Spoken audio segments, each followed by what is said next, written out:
Tout d'abord, à tous ceux qui suivent ces enseignements en ligne, aussi bien les communautés monastiques que tous les amis du Dharma dans le monde entier, à vous tous en même temps, je vous adresse mes salutations empreintes de souhaits de bon augure. Aujourd'hui,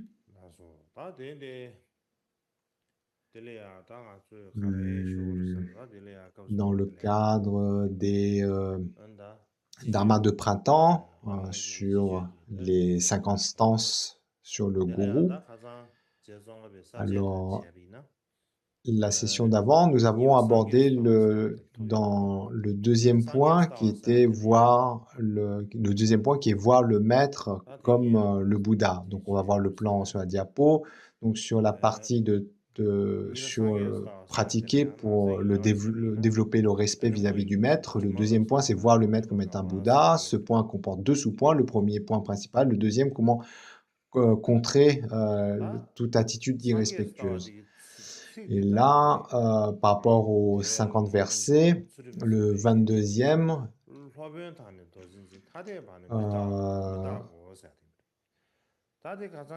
on l'a. Donc, ainsi, le 22e verset se dit « Ainsi, les disciples, avec les qualités de compassion, de générosité, de discipline et de patience, ne devraient jamais voir le maître comme étant différent de Vajradhara. » Bon, ce 22e verset, nous l'avons abordé la session d'avant, mais néanmoins, je ne l'ai pas traité au travers du commentaire sanskrit. Et donc, aujourd'hui, nous allons le traiter au travers de ce commentaire sanskrit.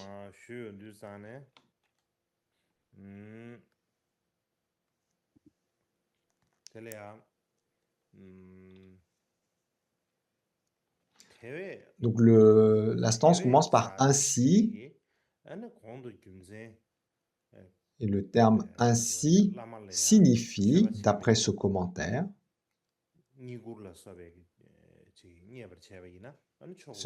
sous-entend, en fait, ainsi sous-entend les raisons pour la raison pour laquelle les disciples reçoivent du gourou les réalisations ultimes.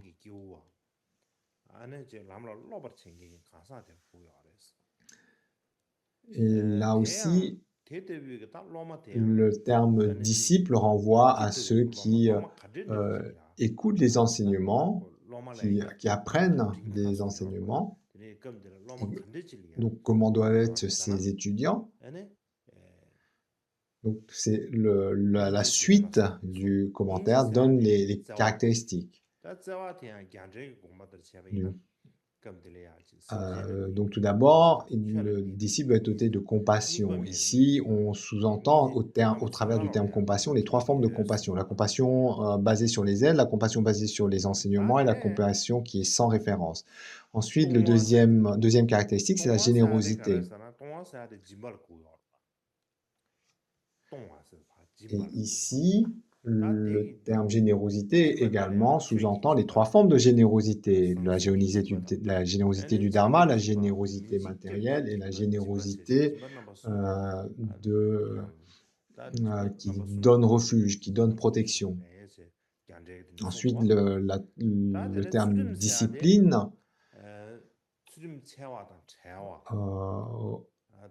renvoie aux trois formes de discipline. La discipline de la retenue, celle qui accomplit le bien des autres, et la discipline qui développe les qualités.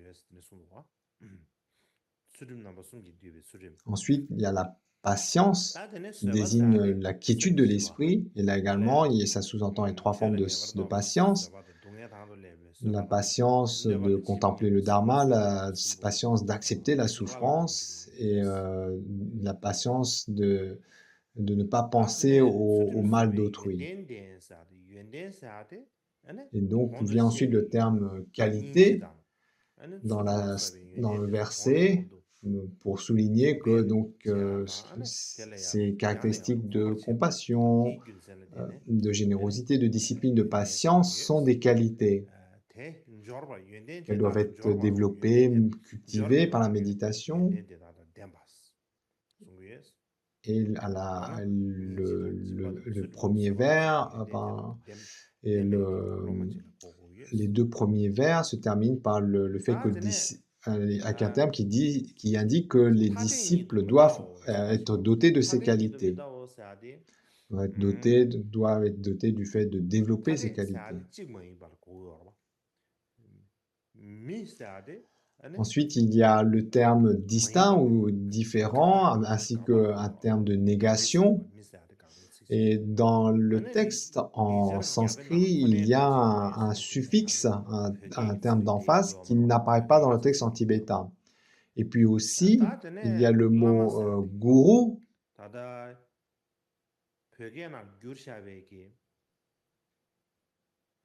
Le terme gourou en sanskrit qu'on traduit habituellement en tibétain par lama, mais ici dans le texte tibétain on trouve le terme lopen,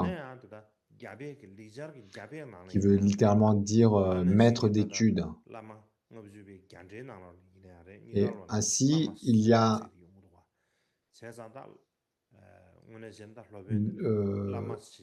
ici, donc, on doit comprendre, lorsque le texte tibétain dit maître lopen, qui veut dire maître d'études, on doit le comprendre ici comme étant désignant le lama, le gourou. Et le texte dit donc que le disciple qui est doté de compassion,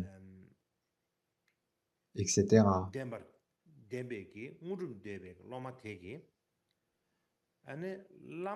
bien, tel disciple ne doit pas voir comme distinct le maître et celui qui détient le Vajra, c'est-à-dire Vajradhara. Donc la stance, suivant le commentaire sanskrit, souligne que les disciples qui possèdent toutes les qualités évoquées dans le verset ne doivent pas voir comme étant distincts le gourou, le lama et le Bouddha Vajradhara. Donc en résumé, tel qu'apparaît le lama, eh bien, on le voit comme étant Vajradhara. Tel que est le lama, tel que on perçoit Vajradhara.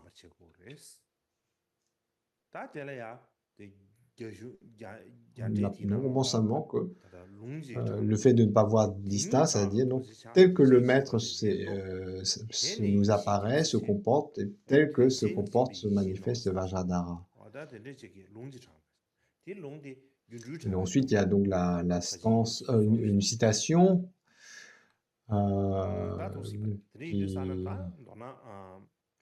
qui va dans ce sens-là.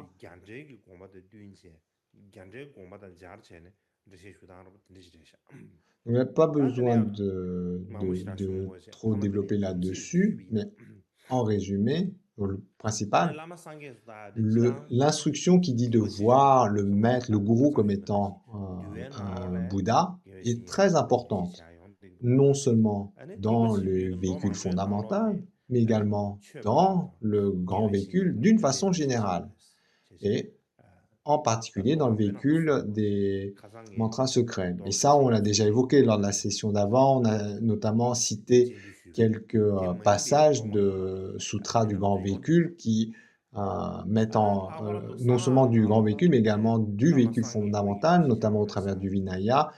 On a parcouru différentes citations, différentes références qui indiquent clairement qu'il faut voir le maître comme étant un Bouddha.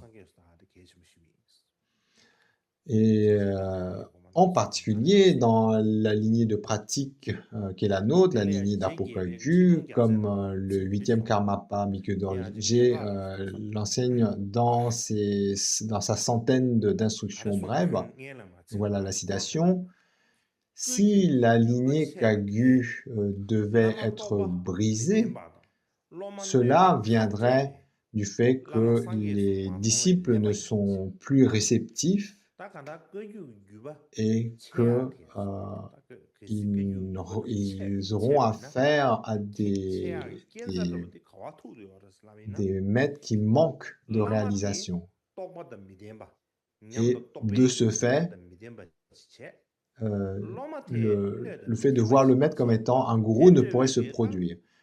Et donc, pour expliquer cette instruction, donc, le Mikyo Dorje fait l'hypothèse que la lignée Kagyu est brisée. Et donc, si ça se produit, la cause viendrait du fait que les disciples ne sont plus des disciples réceptifs pour recevoir la lignée, et les maîtres également manqueraient de réalisation, si bien que le fait que les disciples puissent voir le maître sincèrement comme étant indissociable du Bouddha ne pourrait se produire.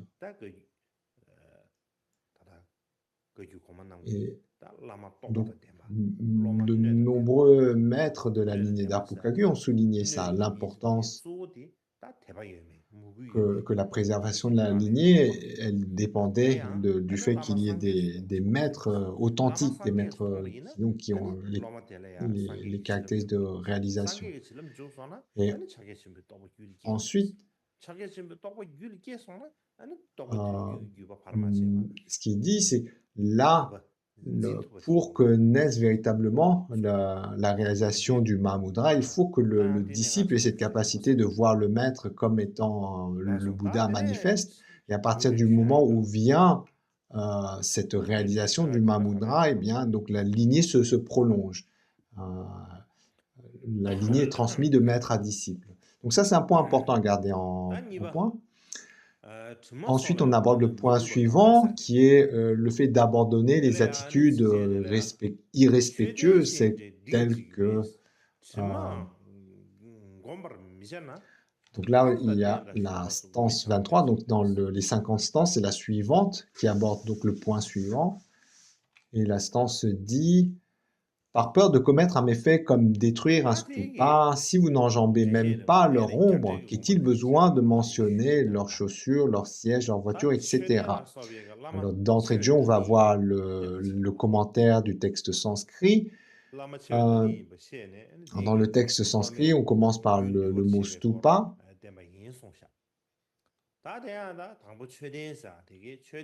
Donc, Shuten, c'est le mot stupa. Donc, en texte sanskrit, c'est le terme stupa.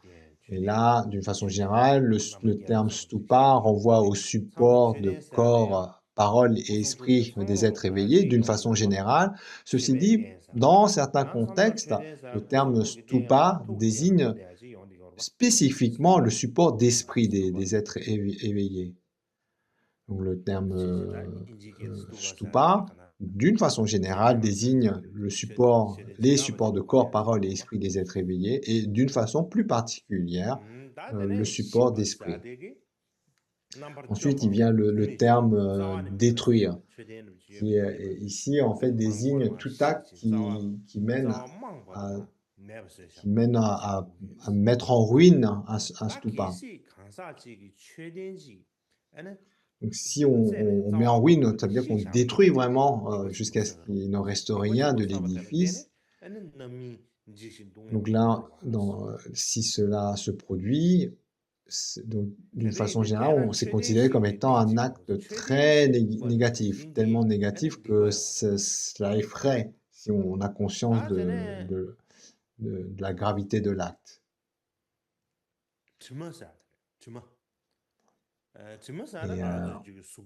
Donc le texte dit, par peur de commettre un méfait comme détruire un stupa, si vous n'enjambez même pas leur ombre, donc ici on parle de l'ombre du maître qualifié,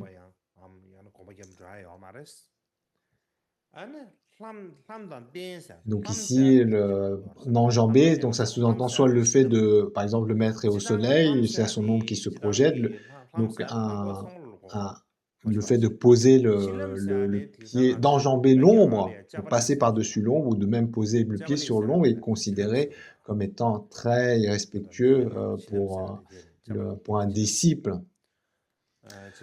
Et donc, la suite dit, qu'en est-il besoin de mentionner leurs chaussures, leurs sièges, leurs voitures, etc. Alors, chaussures ici, c'est le terme générique, mais le commentaire dit qu'il faut comprendre en particulier ce qu'on appelle les sandales. Il y a donc le chapal en indien, on dit comme ça, on dit ce terme. Et puis ensuite, leur siège est là, donc où ils s'assoient. Et ensuite, le terme voiture, même si c'est un terme générique, ici, le commentaire dit qu'il faut comprendre comme un palanquin, vous savez, quelque chose que donc il y a deux ou quatre personnes qui portent et le maître qui s'assoit au milieu, donc c'est comme un palanquin. Donc ici, même si dans le verset, il y a le mot voiture d'une façon générale, ici, le commentaire dit qu'il faut comprendre comme étant un palanquin. Ensuite, il y a le terme etc. Et donc le terme etc. il inclut les vêtements du maître ainsi que ses ornements. Donc il dit, donc ensuite il y a donc là il y a un terme, là il était mal recopié sur l'ordinateur. Mais ici, donc qu'est-il besoin de mentionner? Ça veut dire que si on a peur d'enjamber même l'ombre du maître, il n'y a pas besoin de mentionner, cela va de soi qu'on n'enjambe pas, on ne piétine pas ses chaussures, son siège, son palanquin, ses chaussures, donc sa sandale.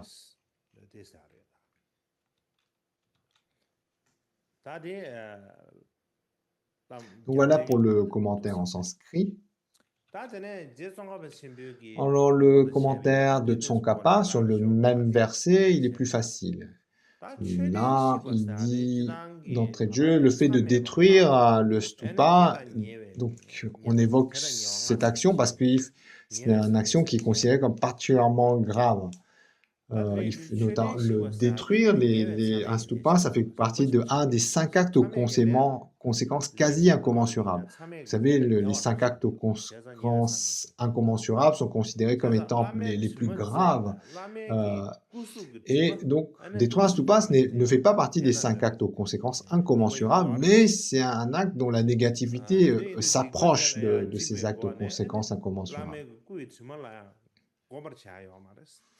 Et donc, quelqu'un qui a conscience de la gravité d'un tel acte a peur de détruire un stupa. Et donc, le commentaire, il dit que de la même façon,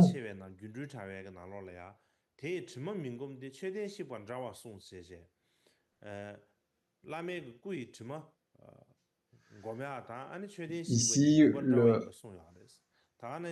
donc ici, on compare la gravité de détruire un stupa, on compare le fait de la maladresse ou l'irrespect de marcher sur l'ombre du maître comme étant aussi grave que détruire un stupa. Et donc là-dessus, il y a beaucoup de références qui abondent dans ce sens, principalement les références qu'on avait évoquées la dernière fois, venant des tantras. Donc, il y a beaucoup de références, on n'a pas besoin de les voir toutes en détail.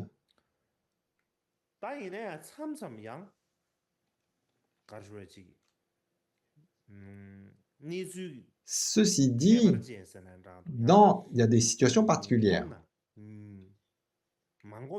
où on est un peu comme sans solution. Par exemple, lorsque on doit entretenir des statues ou des supports des trois joyaux, des lieux de refuge, donc soit par exemple pour les dépoussiérer, les entretenir, ou alors pour leur faire des offrandes comme leur envoyer du parfum, ou alors voilà, pour entretenir, faire les peintures, etc. Soit pour entretenir ou pour leur mettre des ornements, etc. Donc il se peut que on se trouve un peu dans la contrainte d'enjamber un support des lieux de refuge, comme un stupa, une statue, etc. Et donc dans le Vinaya, il est dit que si pour l'entretien, pour le bien des trois joyaux, pour l'entretien, ou leur offrir des ornements, etc. Donc on va faire le pas au-dessus d'un de ces supports, eh bien, il convient de réciter les versets sur le temple, au moment où on est contraint de faire ce geste maladroit. Et donc, de façon similaire, dans le véhicule des mantras secrets, il y a aussi donc pour contrecarrer ce genre d'action maladroite, euh, il y a donc aussi donc des mantras. Mais là, on développera ce point plus tard, ça viendra par la suite.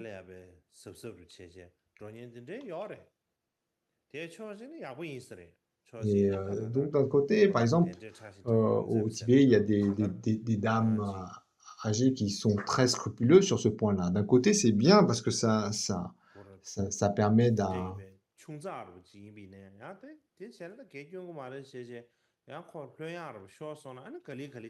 Et, donc, ils sont vraiment qui peuvent paraître un peu précieuses parce qu'elles sont très scrupuleuses, même à ne pas enjamber l'ombre d'un stupa, etc.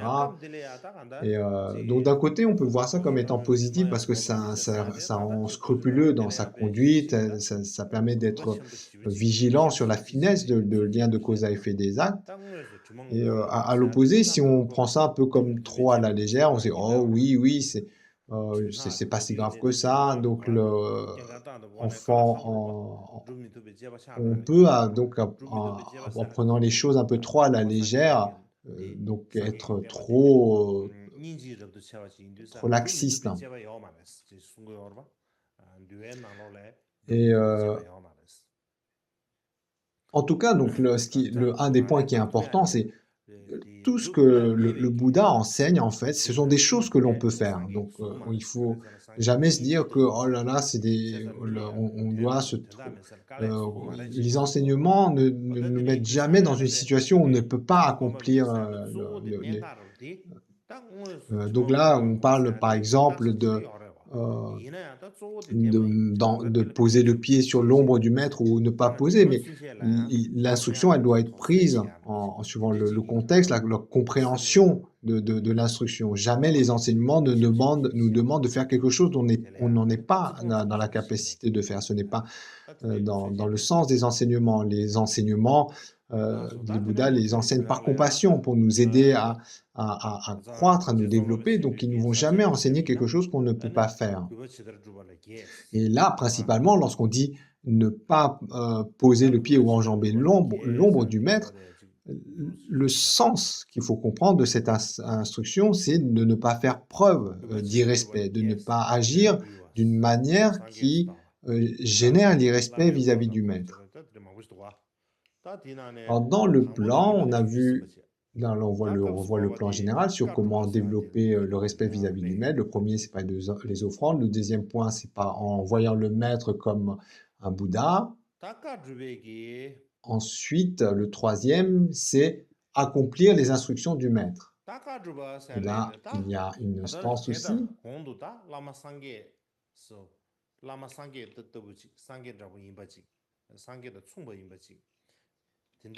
Donc, il dit les êtres de grande intelligence obéissent aux instructions du maître avec persévérance et joie. Mais s'ils ne peuvent pas, ils doivent expliquer pourquoi ils ne peuvent pas, de façon de clairement l'exprimer. Alors, si on se réfère au contraire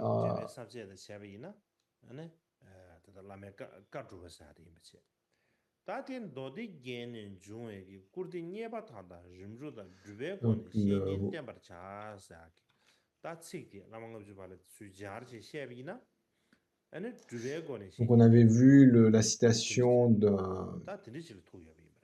des ornements du Sutra du Grand Véhicule, le Doditien, où on a dit servir le maître avec respect, avec les offrandes, avec les services, par la pratique. Et donc ça rejoint, par la pratique, on rejoint cette partie-là. On dit qu'il faut, donc cette 24e stance, les grands intelligents obéissent aux instructions du maître avec persévérance et joie, mais s'ils ne peuvent pas, Et il explique proprement pourquoi, ou clairement pourquoi.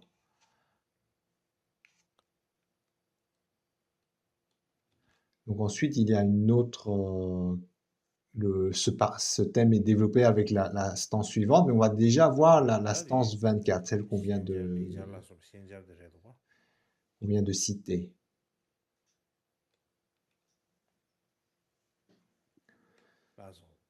Tout d'abord, concernant cette 24e stance, si on suit le commentaire sanskrit,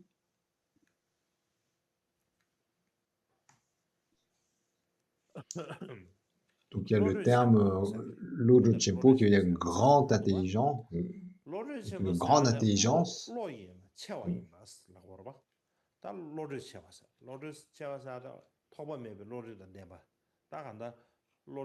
Donc quelqu'un qui a de grandes capacités.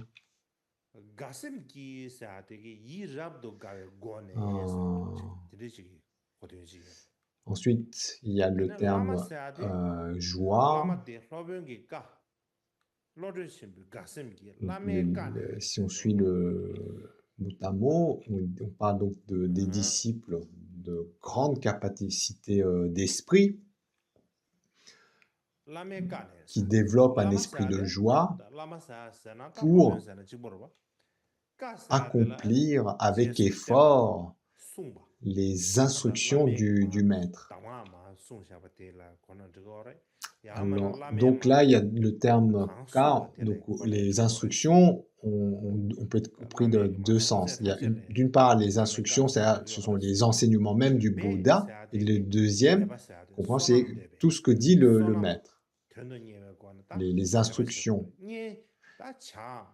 Dans les instructions, la première, c'est des instructions que sont les enseignements du Bouddha, et le deuxième sont, d'une façon plus générale, les instructions que donne le maître. Et donc le sens de cette stance 24, ce verset 24, c'est que le disciple doit accomplir les instructions du maître. Ensuite, dans les deux vers qui suivent, on parle de l'incapacité de le faire.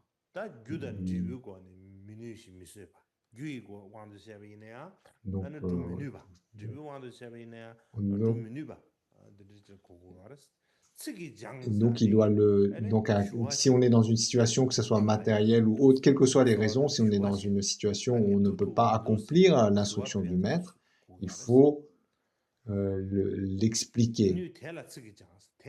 L'expliquer, sous-entendu, au maître, au gourou.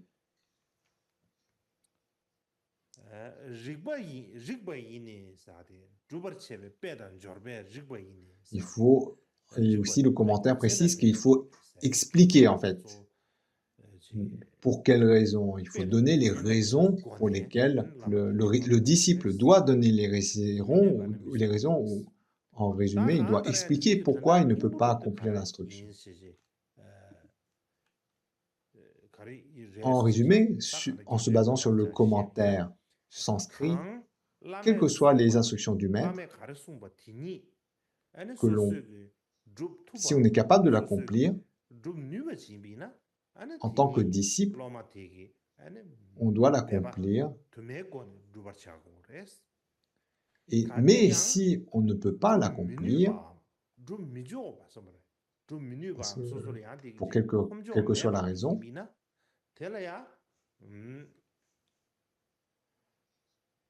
ou alors, par exemple, soit on ne peut pas soi-même le faire, ou soit c'est parce que c'est des circonstances extérieures qui font qu'on ne peut pas le faire. Il ne faut pas juste rester comme ça, comme si rien ne s'est passé. C'est pas comme si, oh, je ne peux pas le faire, donc je ne le fais pas. Donc, ça devient une action non vertueuse. Et pour éviter que ça devienne une action non vertueuse, il faut expliquer au maître pourquoi on ne peut pas le faire.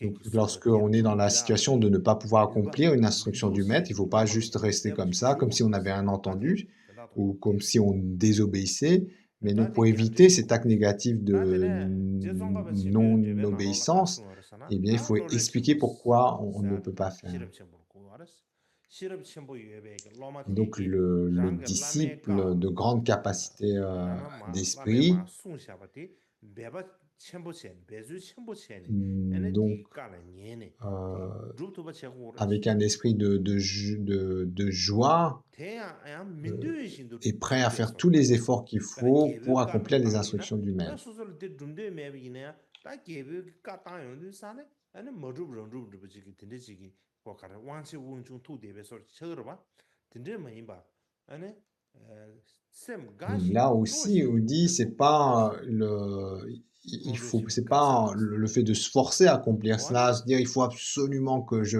라메 l'accomplisse. 강수바 Il faut 탐데 que c'est le fait 쪼고레스 d'accomplir tous 라메나 ces efforts 다데 pour répondre aux instructions du maître. Ça doit 저와데 être fait 계셔 avec un 라메 esprit de 가라 joie. On doit être 탐제 룸 content de le faire. 유에스 Ce n'est pas le 말이야 fait de forcer les choses, ou de se dire que 다들야 최다 ça ne peut pas 데베 être autrement, etc. 다들 최다 미준비에게 다 숭섬으로 까 Et là, donc, comme on 최다 a dit, 게 il y 까이나 a 거라 뭐좀나 교회 lorsqu'on 버렸어 parle des instructions, 이나 다 최다 on 댐베기 peut 까 distinguer deux aspects. 최다 L'une partie 둠비 sont les 까이나 instructions qui sont en 삼삼 fait les enseignements du 소소기 Bouddha 다 même. Donc ce 미주 sont 칸데지 les 칸 칸데지 enseignements. 셰베이나 루 Et 마투바 puis, 루 미뉴바 il y a donc l'autre partie 데 sont 모두 les instructions 다 텔라야 d'une 아니 façon, 미뉴비 교제 루 모두비 donc qui 교제 rentrent 내서 pas dans 내가라 cette première 다제 catégorie. 츠기 시장시에 츠기 바 다제네 아니 라마레야 슈아 쳔베이나 아니 Et 냐바야 말았어 si 루 모두비 notamment 냐바야 말았어 모두비 on est dans 냐바야 le 모두비 maître donne une instruction,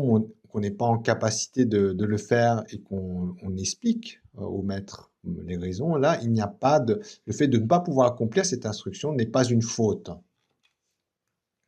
아 대점도 만세베게 베나 리보다 데메고노 두버 니바 민바라 미리바 최 미댕기 고아이네 나르다 세장세네 Donc, 베나 최다 toute la 튜베베소다 première partie, 랭게베 si 최다 sont 튜베베소스 les instructions qui sont 두두 le 레베나 dharma maître, la 미주쇼 question ne se 최다 pose pas, c'est facile, c'est du 미준베기 dharma, donc il 까데 faut qu'on le mette en 나미네야 pratique. 아니 당기 공도 슈바는시 아니 소소이바 리보라 Mais donc, 다제 s'il y a des instructions qui vont dire un peu plus particulières, 나다다 아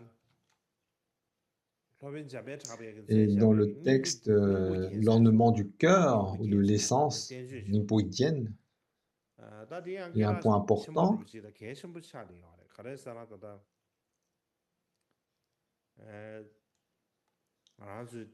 dans les commentaires de texte, il y a beaucoup d'instructions. Et le Karmaparanjung Dorje,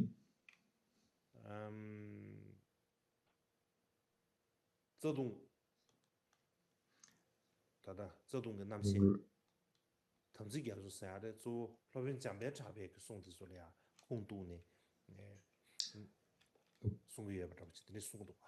donc le, donc, 디게라 첨부치 디나로로 가르송을 알았잖아 아니 다 디난게 책롱 다다 donc, 제송가 버치면 막 롱데나 샤바디다 띵규나리야 또즈만 라스도 donc dans 띵규나게 cette 되나 référence, 미길라저 책탈라 데베 스웨데 땅용 샤스 딘데도와 donc, il, 제송가 버치면기 레베 나로라 donc, 미길레저 il y a, 책탈라 데버 스웨데 땅용 il y 샤스 a, donc 또저 c'est un petit détail au niveau de la citation 다 de la 텐더도 commentaire. 되어요. 다나 신긴 뒤에 나로라야 텐더도 되어요. Et, 최마인 마나 도버 et 차오스. aussi, 최마인 베게네 가르소레다 계제 시에바 최마인 베 까나바이나 안 대바 도버 탄도 oui, 리비오 donc il est 도버 question de ne 차오스. pas, toute instruction qui n'est pas l'ordre du 레이드 dharma, 사나다 소소기 qui ne doit 예외시기 pas être 라마티 considérée. 도버숨기 제바단 개발라 서버 든제기 아니 차와마인 베 최도 미디움 버든제 최고레스 제베 우주격이 예비나 아니 데라 Donc là, on dit 소소기 notamment, 차요 donc, 말레스 il faut, 이나 다시 si 대규제도세 l'instruction du 라메야 maître va 딘데지 à 까나바 l'encontre 규제도 des enseignements 세네 du 아니 Bouddha, 라마텔레야 il ne faut pas 마데바 les suivre. 규제샤 요마레스 다 도수 제정가 같이 여기 송 다 송다 공부대단 드리제샤 Ensuite, 다스 on voit 다들의 l'instant 셜로가 suivant qui est sur le même sujet.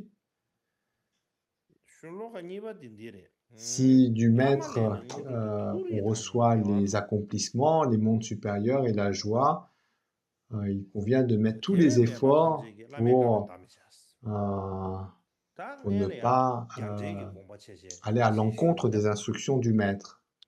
Donc là, le mot à mot, 텔라 라메 살라서 라말레 사데게다 로베네 살라 고르바 우주네 donc 우주 사데게네 소수기 dans la colonne, 데베 premier terme, 우주 on parle de 토벌 lama, 타이버디 gourou. 버리 Ensuite, on 다 parle, 우주 le terme 때라야 suivant, 아니 ça parle 남바니요 des accomplissements, 지딘데 les 우주도 siddhis. 지딘데 데베 Et donc, il y a deux types 남바니 d'accomplissements. Et sans 지딘데 우주 accomplissements 수주산 가르쳐 수월선 베라 mondains, 저지다 qui sont 민민다 supramondains. 깜바 추고라서 된제기 우주 주야데 아니 지딘데 우주 에스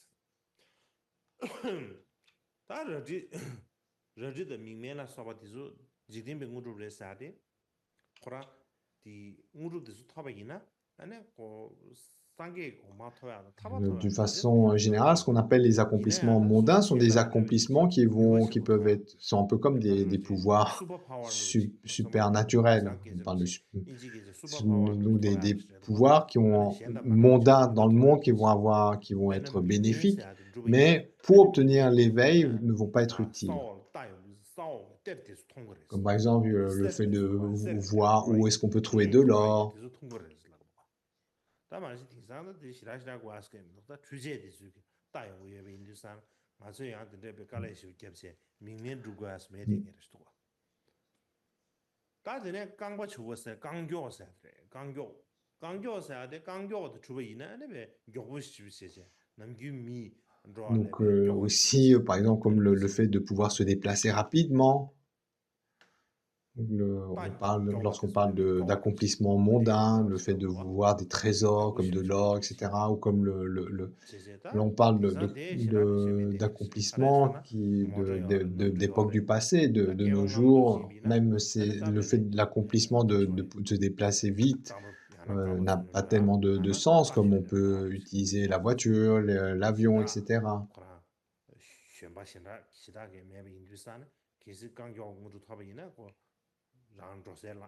Mais à l'époque où il n'y avait pas tous ces moyens de transport, ça avait un intérêt d'obtenir cette réalisation mondaine. Si on parle dans les accomplissements mondains, le fait de devenir invisible. De nos jours, est-ce que ça peut être utile?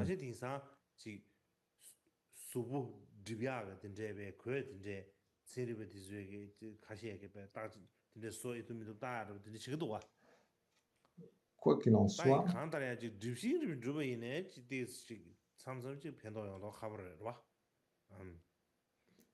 exemple, le fait de se rendre devenir invisible pour aller au Tibet, on pourrait ainsi discrètement aller au Tibet. Mais bon, bref, voilà, par exemple, sur la base de mantras secrets, ou d'autres pratiques. Et tout ça, on parle d'accomplissements mondains, c'est-à-dire ce sont des accomplissements qui ne sont d'aucun bienfait pour réaliser l'éveil parfait et insurpassable. Pour obtenir l'éveil parfait et insurpassable, il faut donc ce qu'on appelle les accomplissements supramondains. C'est des accomplissements qui vont mener à l'éveil parfait et insurpassable. Lama teles tadang azu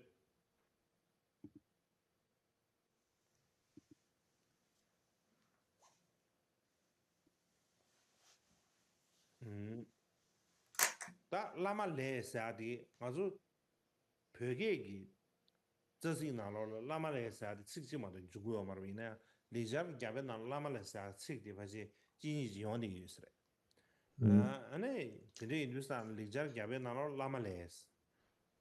Ensuite, donc on continue à descendre le tableau. On a vu donc le premier, on a Turi qui veut dire les mondes supérieurs.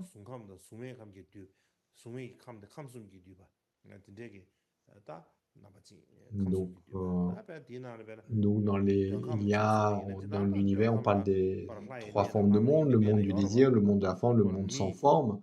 아주 Donc les deux derniers font partie 로잉 des 가사리 mondes supérieurs, et même 미니시 dans le monde du désir, qui est le 미니시게 nôtre, 영감 고스톱을 il 차지 y a 내가 영감을 il y 파이 a, 내려봐 단 donc à 될라지 partir du 보여서 monde humain, il y a aussi 단 certains 송하바 mondes divins qui 차바이시 sont dans 아니 송에 감기 송에 le 계제 monde du 보시서 désir.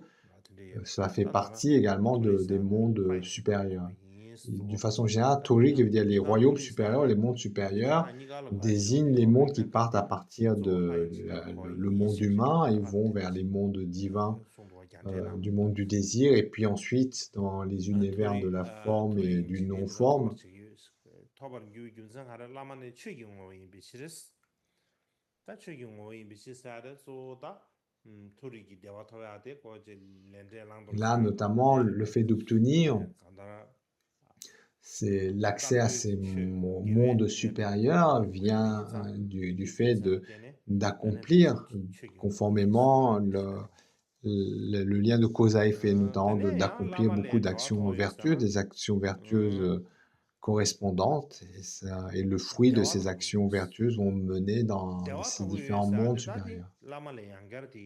Ensuite, il y a le terme bonheur.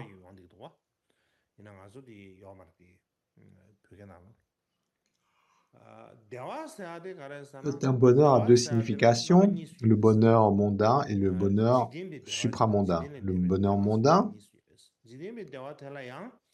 sont donc les bonheurs humains et les bonheurs divins, notamment les bonheurs incroyables des mondes divins. Et les bonheurs supramondains renvoient au fait de les bonheurs qui sont au-delà de la souffrance. Ensuite,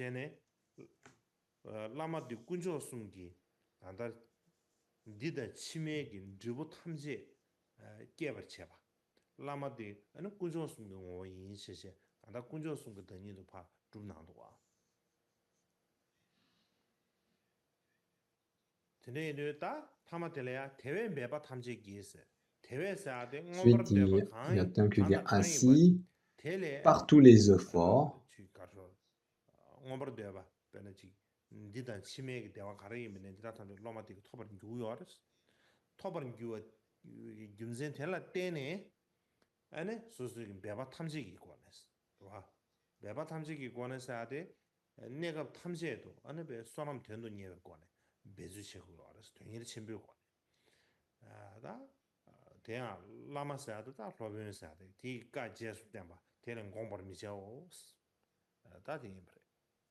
et donc l'instruction se termine par le fait de dire de ne pas aller à l'encontre des instructions du maître.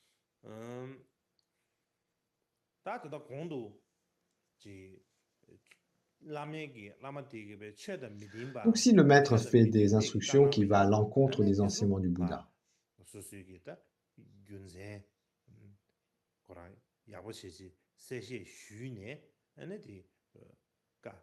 donc on n'a pas à les accomplir.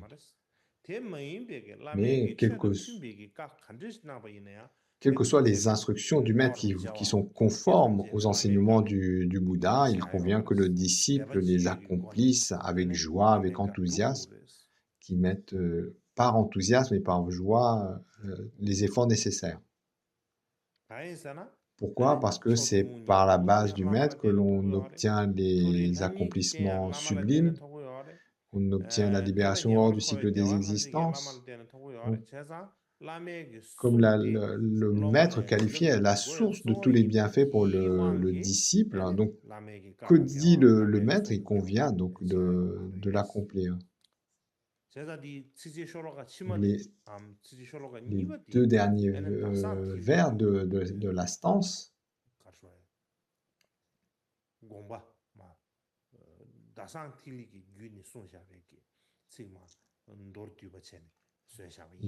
donc on souligne d'une façon résumée le fait de ne pas aller à l'encontre des instructions du maître.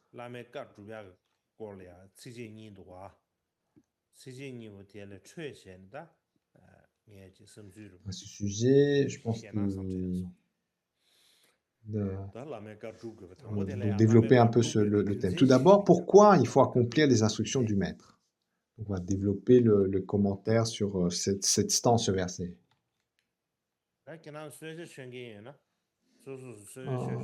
Donc si vous avez un service de thé, donc faites-le quand bon vous semble.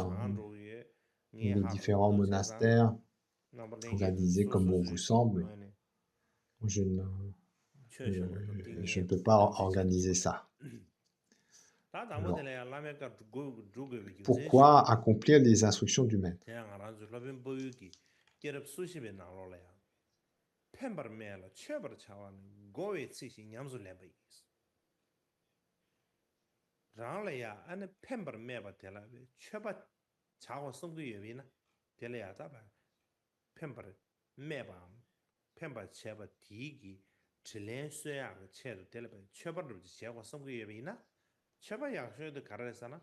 Donc là, donc on dit le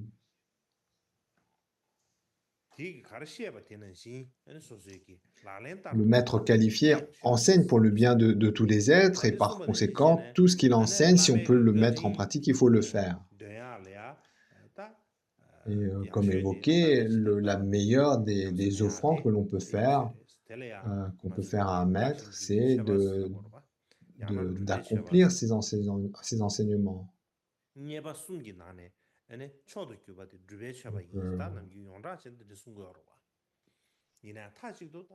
On avait évoqué déjà la dernière fois. On dit d'une façon générale qu'il n'y a pas plus sublime offrande que d'accomplir les instructions du maître. Donc on avait développé la dernière fois comment il faut nuancer cette instruction, mais là, ici, suivant cette sur la citation dont on commente,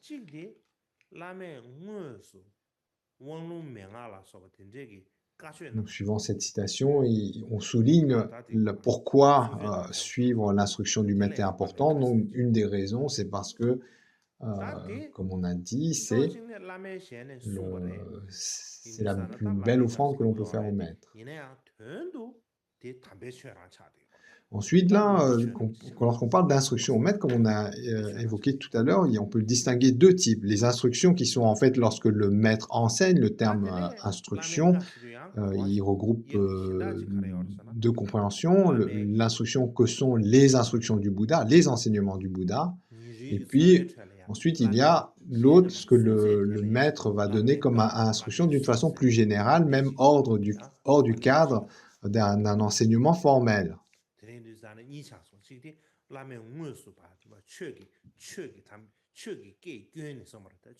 Donc il y a par exemple le maître est assis dans un auditoire de disciples et puis il va enseigner le dharma.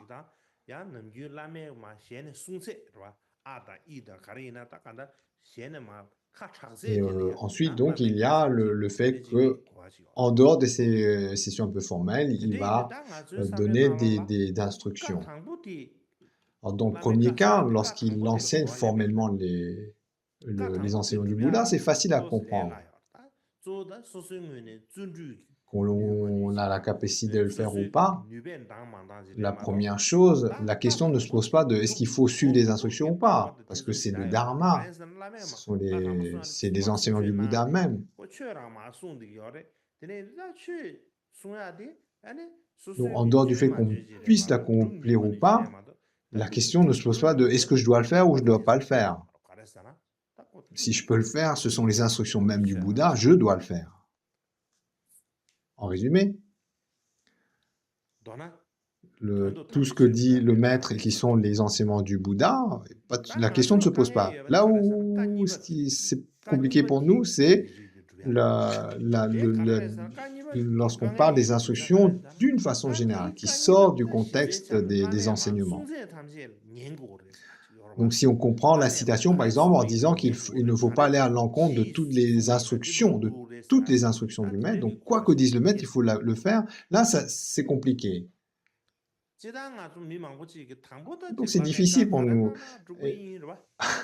Et, mais ceci dit, par exemple, lorsqu'on reçoit une initiation, une transmission de pouvoir, à la fin de la transmission, on dit formellement, quoi que dise le maître, je l'accomplirai. Lorsqu'on reçoit lorsque le maître nous introduit dans un mandala, au travers de l'intronisation, des initiations, etc. Donc, à la fin de cette transmission, on dit, quoi que dit le maître, je l'accomplirai. Mais on dit comme ça, un peu d'une façon formelle. On répète les formules d'usage pour lors de la transmission, mais lorsqu'on y réfléchit, c'est compliqué. Par exemple, si le maître donne des instructions qui vont à l'encontre des enseignements du Bouddha, là c'est délicat. Ou alors, c'est des instructions qui ne rentrent pas, qui d'entrée de jeu sont compliquées à accomplir. On sait qu'on va avoir du mal à le faire. Et donc des instructions qui ne vont pas explicitement être de l'ordre des enseignements du Bouddha. Là, c'est compliqué. Donc et ça, on ne se rend pas compte, mais là, quand on reçoit les initiations, à la fin des ans, on dit que dit le maître, je l'accomplirai. Mais en fait, si on réfléchit bien à l'engagement que l'on prend après avoir reçu les initiations, c'est vraiment dangereux.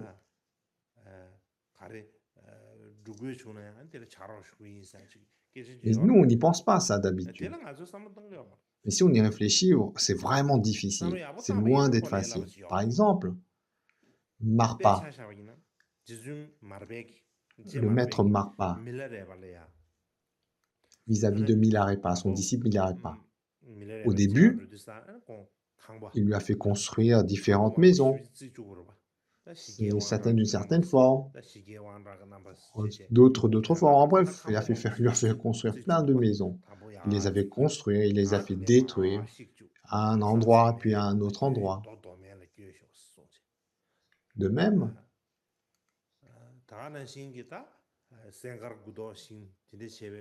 donc, il avait tellement porté de pierres, etc. Son dos était marqué, comme on dit, sur le dos d'un cheval où on peut avoir la marque d'une selle. Lui, en fait, tout son dos était marqué comme ça par les pierres qu'il portait. Donc, ce n'est pas juste une trace de sel. Tout son dos était... Parce qu'il cessait de porter des pierres pour construire des... Et les gens qui voyaient ça, ils étaient vraiment effarés. Ça paraissait cruel. De nos jours, on accepte un peu lorsqu'on lit la bio de Milarepa. Donc, cette bio, on l'a des centaines d'années après la vie de Milarepa. Oui. Nous, on a le contexte, puis on voit l'aboutissement, on sait tout. Et donc, lorsqu'on lit la vie de Milarepa, on dit oui, ça va de soi, ça nous paraît cohérent.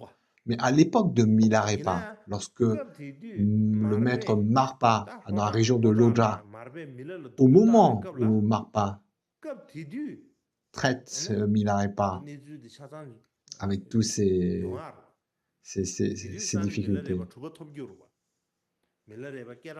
à ce moment-là, qu'est-ce que les gens voyaient? Ils voyaient simplement quelqu'un, Marpa, qui martyrisait Milarepa. Ils ne voyaient pas que le Milarepa allait, grâce à ça, devenir un yogi exceptionnel. Ils voyaient juste Marpa qui était un homme... Marpa, ils voyaient en Marpa un homme mauvais qui torturait Milarepa. Et donc, les gens se disaient, mais Marpa, c'est un fou. C'est un fou, il ne sait pas comment tuer Milarepa, il essaie différents moyens, mais il n'arrive pas à le tuer. Il veut le tuer, mais il n'arrive pas à le tuer. Et donc les gens avaient ce genre de discours. Donc c'était vraiment effarant de voir ainsi Marpa traiter Milarepa à l'époque.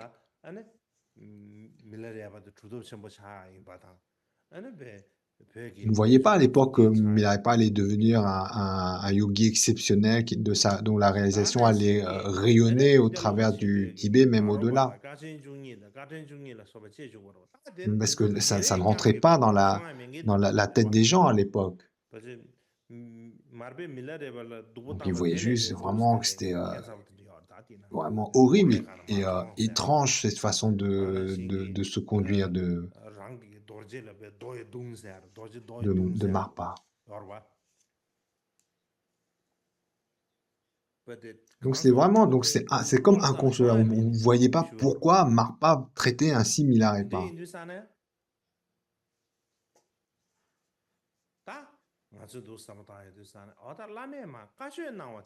Et là, donc on voit que ce que signifie, quoi que dise le maître, il convient de l'accomplir. Lorsque on parle des enseignements, ça paraît, la question ne pose pas, mais lorsque ça sort du cadre traditionnel des enseignements du Bouddha,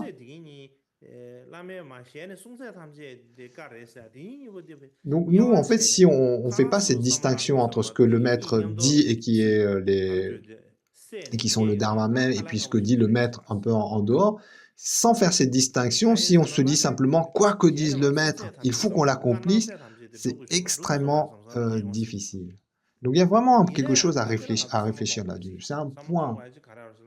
Lorsqu'on considère un grand nombre des maîtres de la lignée, d'entrée de jeu, pour beaucoup des maîtres de la lignée, lorsqu'ils étaient disciples, leur maître ne leur donnait pas les enseignements de suite. D'entrée de jeu, il ne donnait pas les enseignements. Il leur faisait faire des choses qui n'avaient apparemment rien à voir avec le dharma. Donc Marpa, avant d'enseigner à Milarepa, il lui fait faire construire des maisons. On peut dire, mais quel rapport à construire des maisons et les enseignements du Bouddha? Donc d'un côté, ça a l'air d'en avoir rien à voir avec les enseignements du Bouddha. Et parfois même, il y a des instructions qui vont à l'encontre des enseignements du Bouddha, en apparence. Par exemple, Gampopa, lorsqu'il rencontre Milarepa pour la première fois, à ce moment-là, Milarepa, devant lui, il pose une calotte crânienne remplie d'alcool. Devant lui, il avait ça, cette calotte crânienne remplie d'alcool.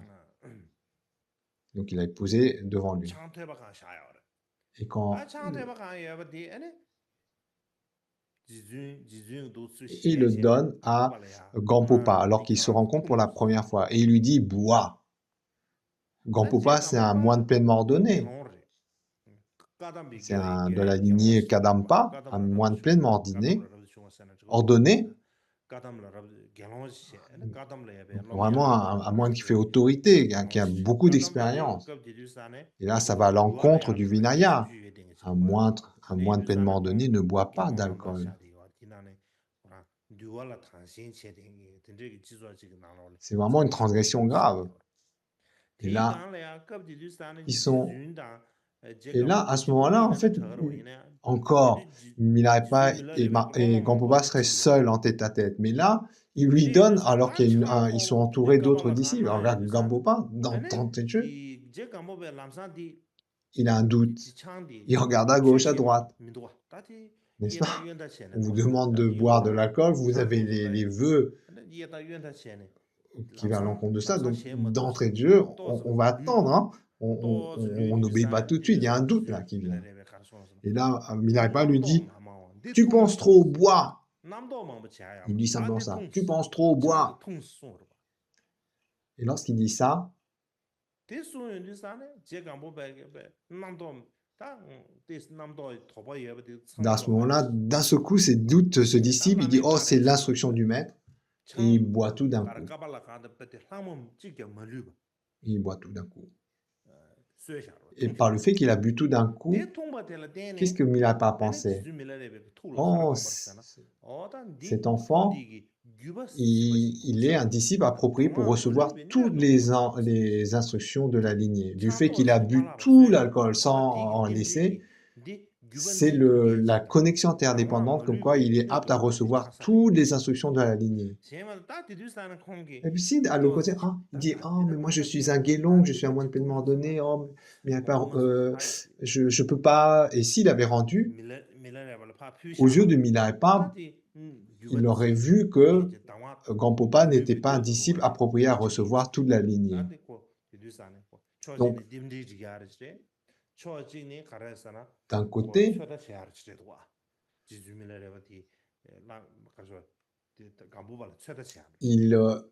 en fait, d'un côté, Milarepa en fait teste, dans cette instruction, il teste Gampopa. Et d'un autre aspect, en fait, cette instruction un test, et aussi, le test vient du fait que de connexion interdépendante, Milarepa voit s'il il est donc apte à recevoir toutes les instructions. Alors ensuite, pour nous, on fait cette distinction, nous, êtres ordinaires, entre les instructions qui sont les enseignements du Bouddha et les instructions qui ne sont pas de l'ordre des instructions du Bouddha. Mais pour ces grands êtres comme Milarepa, Gampopa, etc., eux, ils ont entièrement mis leur être au service des enseignements. Donc il n'y a pas cette distinction. Donc, il n'y a pas de distinction entre le mondain et le dharma. Leur être en entier est consacré au dharma. Et par conséquent, le maître qualifié, tout ce qu'il dit, c'est le dharma. Et le disciple qualifié, eh bien, tout ce qu'il reçoit d'un maître qualifié, c'est le dharma. Il n'y a pas, ça c'est du mondain, ça c'est de l'ordre du dharma. Leur esprit étant complètement dans le dharma, donc il n'y a pas cette distinction que nous, êtres ordinaires, on fait entre ce qui, en apparence, sont les instructions du dharma, et en apparence, ce qui ne ressemble, qui n'est pas. Et donc, à partir du moment où on est vraiment dans ce contexte d'êtres qui sont vraiment entièrement dans le dharma, même si le maître pète, eh bien, c'est du dharma. Et ce n'est pas exagéré. Dusum Tiempa, donc il y a ce...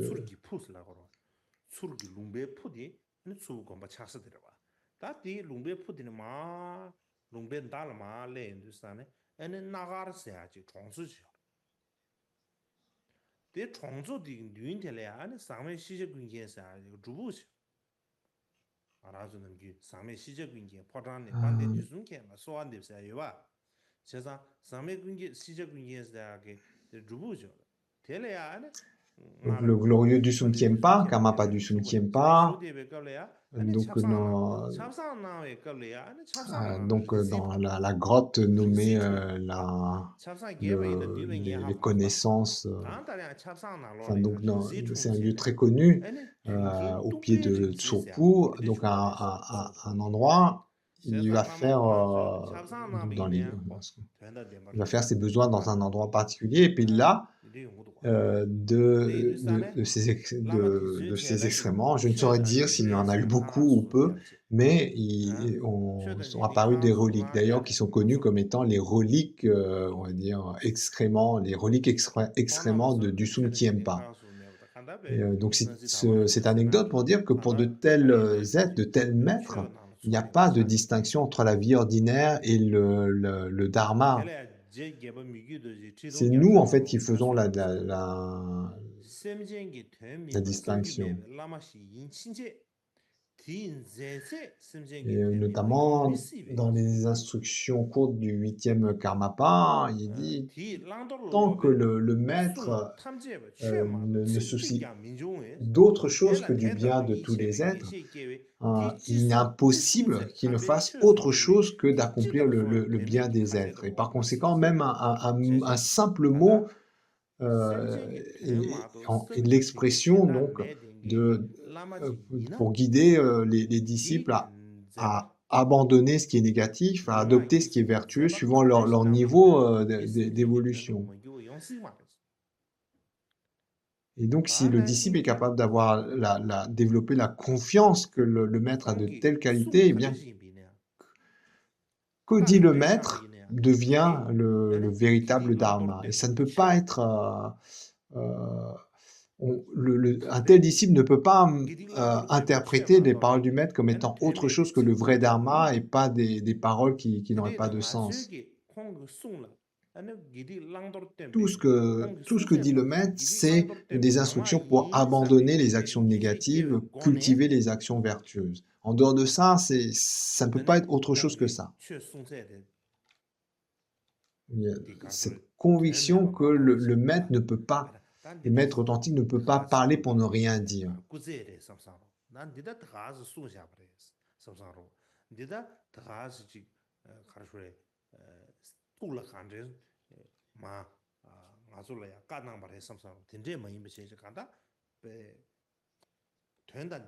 Donc même une attitude qui peut paraître anodine, elle ne peut pas être anodine au regard donc, de cette instruction.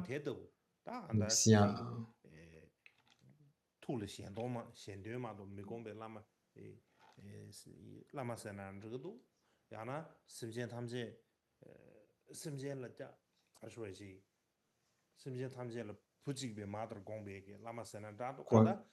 en résumé, donc comme dit l'instruction, tout maître véritablement qualifié et qui est entièrement tourné vers le bien des autres, et bien quoi qu'il exprime, c'est le dharma, c'est pour aider les disciples.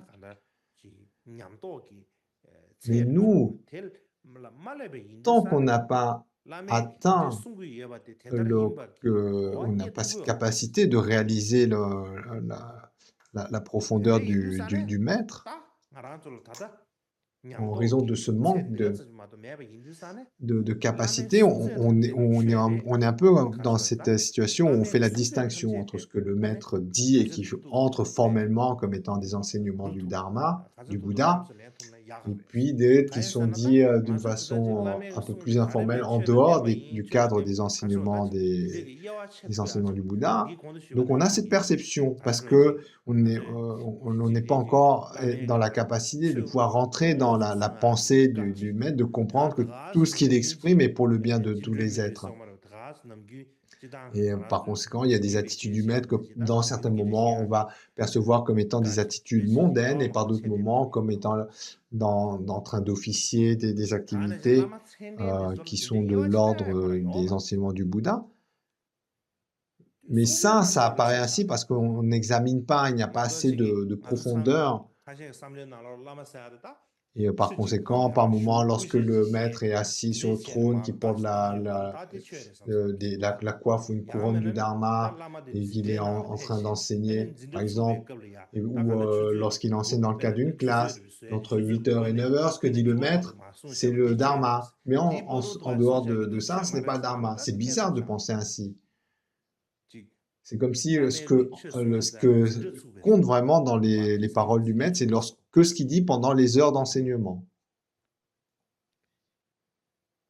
Si on a cette pensée, ce n'est pas correct. C'est comme si il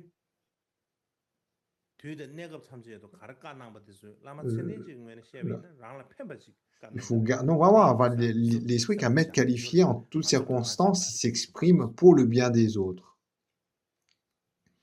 Donc c'est comme, on ne peut pas dire qu'un professeur, il n'est que professeur entre le début de l'heure du cours jusqu'à la fin de l'heure du cours, et en dehors de ça, il dit ce n'est pas un professeur.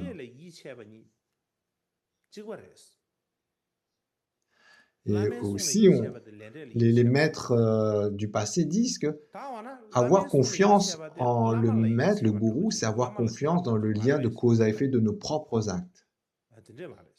Pourquoi? Parce que quoi qu'enseigne le maître ou l'ami spirituel, ça a à voir avec le lien de cause à effet de nos propres actes, ça a à voir avec le fait d'abandonner nos actions négatives et le fait de développer nos actions vertueuses.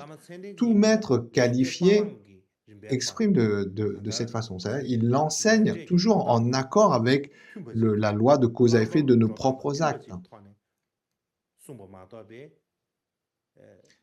Et donc, tene shen du ba chi yo ma des de yin donc la me so le yi ça sha ne da sort de pas de ce cas. C'est pourquoi les ne ga maîtres chen bu gu Kagu du passé disent ce qu'enseigne ta na shin gi avoir confiance dans les enseignements du maître, c'est avoir confiance dans la loi de cause à effet de nos propres actes. len de lam ji za war su Ça, ya c'est vraiment un lama point lam qui est ji za war su important. de ne ga ba ta chi re ska ra sa na la me lang dor tem ba se la de ne ane dilik tham ji ju gu ye ba yin du sa na lama lam ji za war su ya de da len Donc, de lam ji za war su ba de ne ga chi ba gu ya donc c'est un point, de yin du sa ne le fait de s'appuyer gere sur un shin de maître, ya ki tin su c'est za wa de vient len de sur le yi la che confiance qu'on a dans la lama le loi de yi che cause ba à effet de che nos che actes. ma chi Il y a sa de vraiment une len de le connexion, yin un che ma lien de te da intime de ba entre yu les gu deux.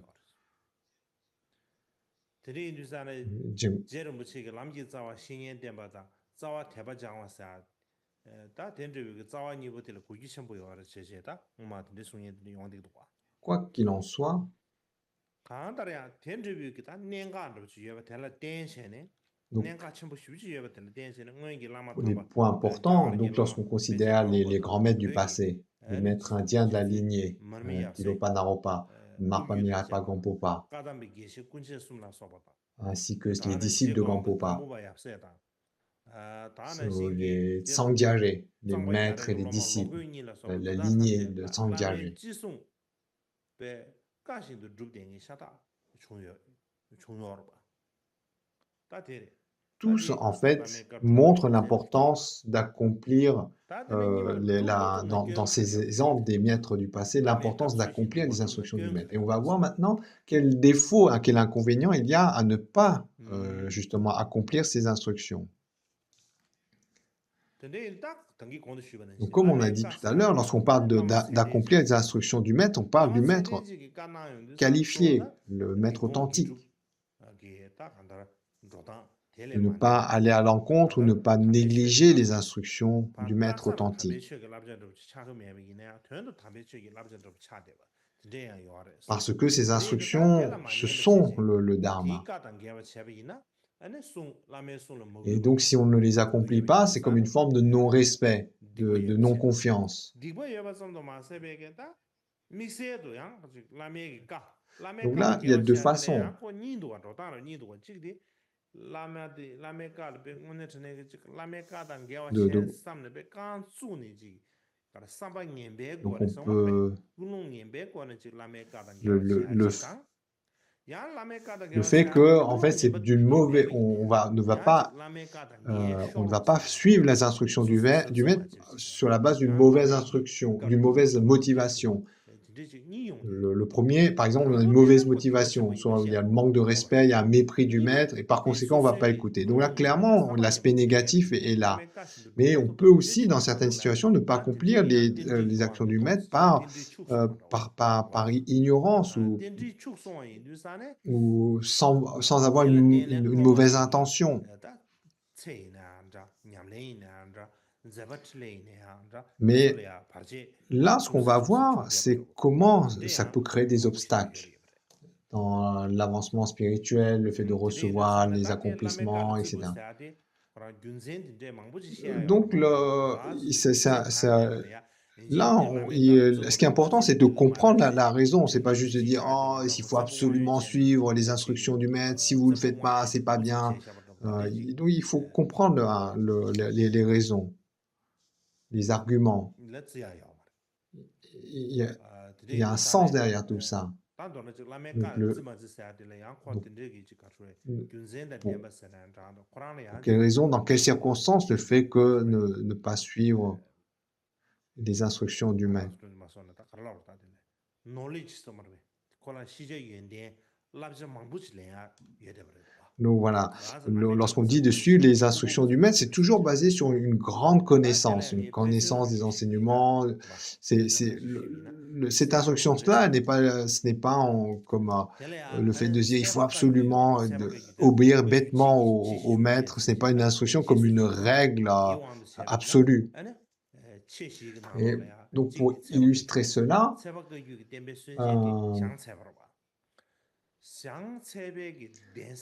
dans la lignée Salpakagu, le fondateur, c'est le maître Shantsalpa. Et Shantselpa, il avait donc l'intention de confier son siège monastique à son disciple Namkha-e. Il lui confère l'initiative de Chakrasamvara et en lui disant, je te confie mon monastère, le siège de mon monastère, donc veille sur lui, veuillez en prendre soin, en gros. Et là, le disciple Namkha-e, il répond en disant, oh, je n'ai pas accumulé assez de mérite pour prendre le poids de cet héritage du maître. Je souhaiterais pratiquer cette vie et prier pour les vies futures afin que je puisse accomplir le bien des êtres comme vous, précieux maître. Donc il exprime ce souhait.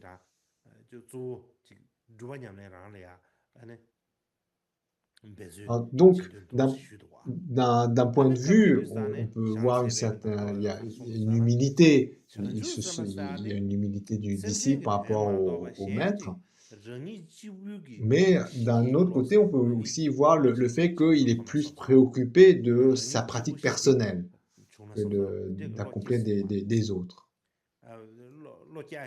Donc, et là-dessus, le maître Shantselpa, il répond à Namkha-e, il dit « Les bodhisattvas ne pensent qu'à accomplir le bien des autres. Ils ne cherchent pas leur propre quiétude. » Il lui dit « Même si tu médites sur les instructions, même si tu médites sur les techniques du véhicule fondamental, au cours de cette vie, tu n'obtiendras pas l'éveil. Par conséquent, travaille, œuvre pour le bien des êtres. » Donc il lui donne cette instruction.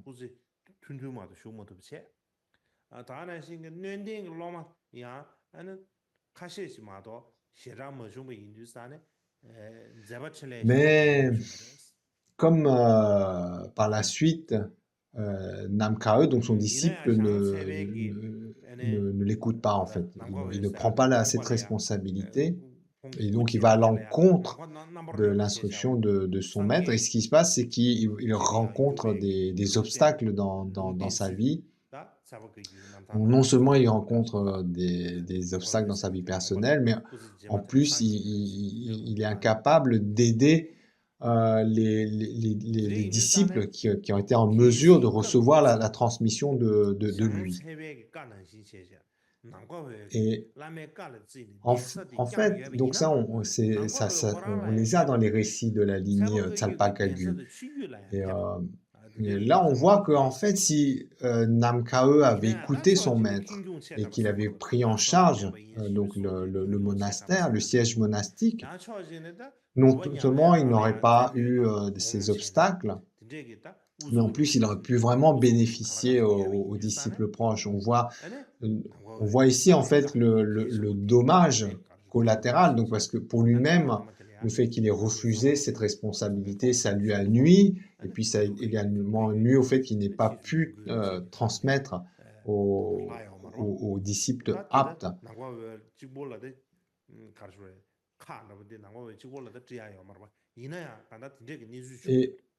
Et là, on voit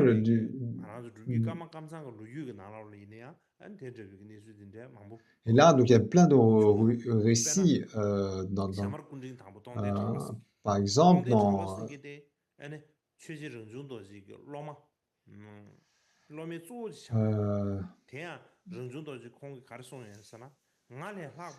donc c'est le récit du premier Shamarpa, Tugden Drapa Sengye. Donc, il était un des principaux disciples de Rangjung Dorje, et Rangjung Dorje, il avait déclaré « Samten Rinchen est plus grand que moi, Drapa Sengye est mon égal ». Donc il parle ainsi du premier Shamarpa. Il dit que le premier Shamarpa est son égal. Et donc d'après les récits historiques intitulés « Le festin des érudits », même si Karmapa Rangjung Dorje avait l'intention de confier ses enseignements donc au premier Shamarpa, Drapa Sengye, il ne lui a pas dit d'aller au siège de Détienne, mais il lui a dit d'aller à Campo Nenang.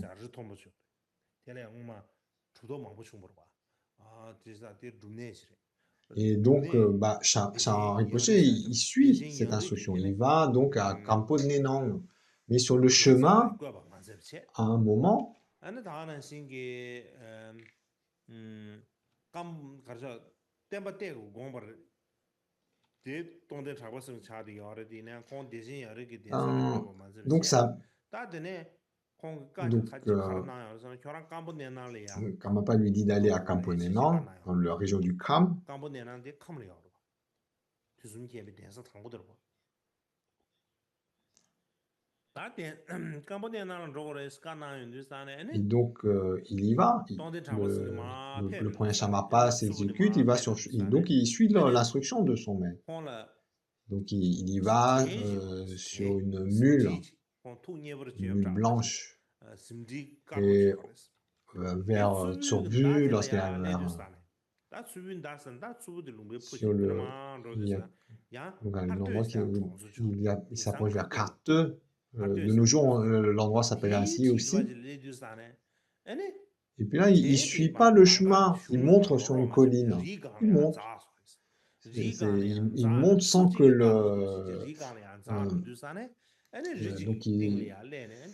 sans que Jarpa Sengye, le premier Shamapa, puisse le contrôler. Donc, il est obligé de suivre la mule. La mule ne lui obéit pas, elle monte sur la colline. Et là, en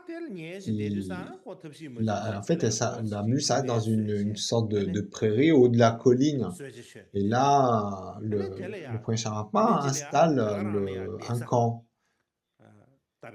Et puis par la suite, en fait, l'endroit est très agréable et puis il établit à cet endroit même une résidence permanente qui porte d'ailleurs le nom de Nenang, Tsunenang. Et en fait, il trouve que l'endroit est très auspicieux, très agréable et donc il s'installe ici. Là où donc cette mule l'avait conduit un peu hors du chemin. Et donc ça va être Subunenang. Mais du fait qu'il a fondé ainsi le Subunenang, il ne s'est pas rendu à Kamponenang comme son maître Rangju Dorje lui avait dit initialement. Et par ce fait, il s'est trouvé incapable de rencontrer l'incarnation suivante du Karmapa.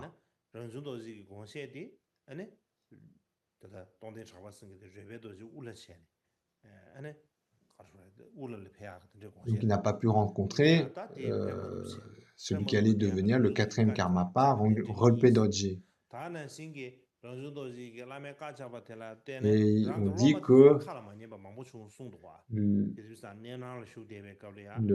Tonden Jarpa Sengye, donc le premier Shamapa, qui n'ait pu devenir l'enseignement en tête, voilà, qui n'ait pu être l'enseignant du Karmapa Rolpe Dorje, vient de cette connexion non auspicieuse du fait qu'il n'a pas respecté, qu'il n'est pas allé au bout de l'instruction de son maître, le troisième Karmapa Rangju Dorje.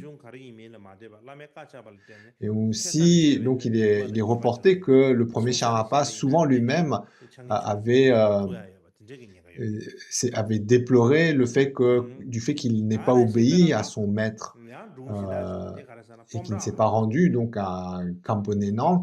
Il disait que même ses propres étudiants ne l'écoutaient pas. Et donc, il reprochait, il constatait que ses étudiants ne l'écoutaient pas et il se le reprochait du fait que lui n'avait pas suivi cette instruction. Un autre récit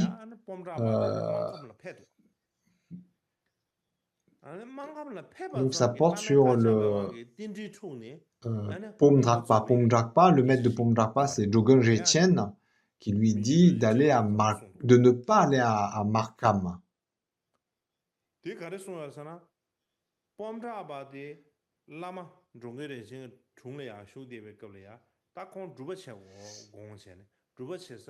Là, donc tous les récits qu'on a dit ici montrent que même lorsque on ne suit pas les instructions du maître, donc d'une façon générale, ne pas suivre les instructions du maître au pire peut amener à des conséquences très négatives, mais même si on ne va pas jusqu'à de telles conséquences, il y a vraiment le danger de rompre une connexion auspicieuse, etc.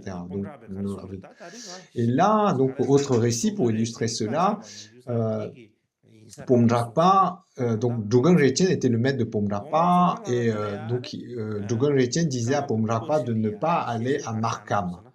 Mais par la suite, après le décès de son maître, Dogon Rinchen en fait se rendra à Markham et puis décédera immédiatement à Markham. Et d'après les récits de Mikyo Dorji, lorsque Pomrapa pratiquait avec son maître et qu'il avait exprimé le souhait d'aller à Markham, le maître, Dogon Rinchen, lui avait dit qu'il était sous l'emprise de démons et que des obstacles allaient se réaliser. Donc, à cette époque, il lui avait dit de ne pas aller à Markham. Mais par la suite, lorsque Pomrapa, après le décès de son maître, se rend à Markham, il tombe malade et lorsque le Karmapa vient à son chevet, Pomrapa dit je suis mourant et cela doit venir du fait que je n'ai pas écouté l'instruction de mon maître, et il décède ainsi. Et là, donc, ce qui est triste dans ce récit-là, c'est que en fait, Pomrapa n'y va pas avec une mauvaise intention. Il y va à Markham pour porter l'héritage de son maître. Donc, il n'y a pas une mauvaise intention. Et également, lorsque le maître lui dit de ne pas se rendre à Markham, il ne le dit pas comme étant un lieu qui est négatif où il ne doit pas se rendre.